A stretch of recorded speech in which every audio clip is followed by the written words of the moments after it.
shaka ibibazo umubabaro wawe ndetse n'uburibwe bwawe ko bibe byanjye. Nshaka ko dusangira umubabaro ufite mu maso hawe kandi byose bikagusohokamo muri iri joro. Nshaka ko twiga, nshaka ko dusangira umunezero wawe ndetse n'umubabaro wawe. Umubiri wawe ntera isereri ariko ibiganza byawe biranyobora, aho nta muntu n'umwe watubangamira.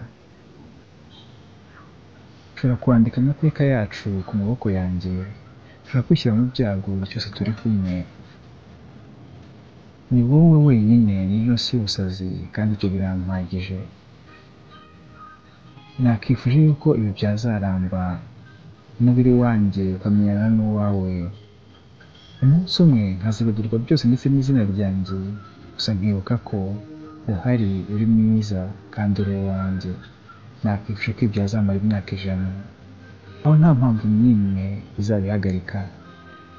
Ukwemera icyaha, izi nzozi, byose nakwifuje ko byari byacu twembi, kugeza ku munsi amaso yacu azifunga.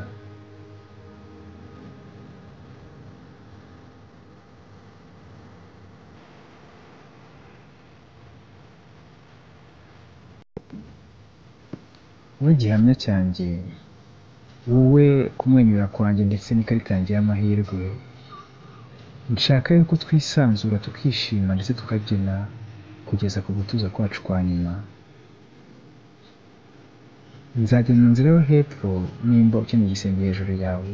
Ushobora gusigara ntacyo nambaye nimba aricyo bisaba kugira ngo ushire imbeho. Ni wowe wenyine muri ino si y'ubusazi kandi ibyo birampagije.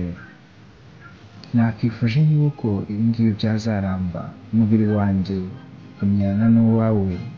Umunsi umwe nkazibagirwa byose ndetse n'izina ryanjye, gusa nkamenya ko uhari uri mwiza kandi uri uwanjye. Ibi ngibi bikazamara imyaka 100, aho nta mpamvu n'imwe izabihagarika.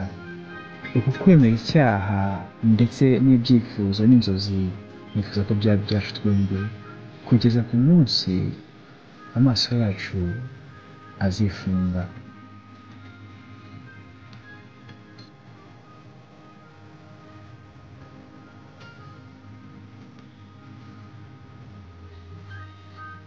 Nakifuje yuko ibi ngibi bizaramba, umubiri wanjye ukamenyana n'uwawe.